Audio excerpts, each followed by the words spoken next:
ఆలోచించిండు మిత్రులారా. కృష్ణా ఎట్లా పరవళ్ళు తొక్కి మన ప్రాంతానికి వచ్చిందో రాహుల్ గాంధీ గారు కూడా అదే విధంగా మన ప్రాంతంలో పాదయాత్ర చేసిండు. మరి మీ బిడ్డని ఇవాళ ముఖ్యమంత్రిని చేస్తే మనం రుణం తీర్చుకునే బాధ్యత లేదా అని నేను అడుగుతున్నా. అందుకే మిత్రులారా, వస్తారు ఒకళ్ళ మాటలు చెప్తారు, నువ్వు నాకు తెలుసా అంటారు, ముందంతా మనం ఒకటే పార్టీలో ఉన్నామంటారు, అన్ని కాకి కథలు అన్నీ చెప్తారు, నక్క వినయాలు ప్రదర్శిస్తారు.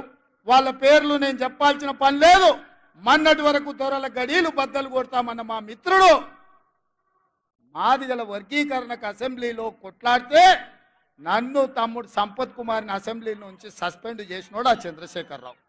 అట్లాంటి పక్కన మా మిత్రుడు ప్రవీణ్ కుమార్ పోయి చేరడము మన పాలమూరు ఆత్మగౌరవానికి మంచిదా? మీరు ఆలోచన చేయండి. అందుకే మా పెద్దలు దామన్నను ఏబిసిడి వర్గీకరణ మీద ఢిల్లీకి వెళ్ళు, సుప్రీంకోర్టులో మాట్లాడు, పెద్ద పెద్ద ఉద్దండుల్ని న్యాయవాదులను పెట్టు, వర్గీకరణ చేసే బాధ్యత మనది. కేడి మోడీ ఇద్దరు మా మాదిగ బిడ్డల్ని మోసం చేసిండ్రు, మనం న్యాయం చేద్దామని దామోదర్ రాజనరసింహ గారిని ఎమ్మెల్యేలు అందరిని తీసుకొని పోని ఢిల్లీకి నేను రిక్వెస్ట్ చేస్తే దామన్న పోయి నించున్నాడు. అందుకే మిత్రులారా, ఇవాళ ఒక్కొక్క సమస్యను ఒక్కొక్క చిక్కుముడిని విప్పుకుంటా మీ ఆశీర్వాదంతో ముందుకెళ్తున్నా.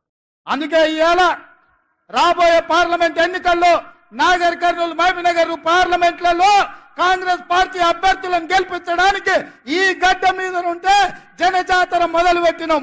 ఆశీర్వదించండి, మీ దగ్గరకు వచ్చినాం. ఎన్నికల ప్రచారాన్ని ఇక్కడి నుంచే మొదలు పెట్టినాం. 14 సీట్లు గెలిచే వరకు మనం ఆగేది లేదు, విశ్రమించేది లేదు. ఆ కొనెన నేను అడిగిన ముందాడ లైట్లు ఎందుకే లేదా వంశీ అని, ఏమన్నా కొంతమంది భయపెట్టారు, అన్ని లైట్లు అయితే మంది రాకపోతే ఎట్లా అని. నేనన్నా, నేను వస్తున్నా అంటే ఇంతమంది నన్ను గెలిపించిన వాళ్ళు రారానే, ఈడ కాదు రోడెంబడి చూసినా ఈ మైదానంలో ఉన్నదానికంటే 2 అంతలు బయట ఉందో. కేసీఆర్ మీటింగ్లో మన దగ్గర పల్లి బఠానీలు అమ్ముకునే వాళ్ళు అంతా కూడా లేరు.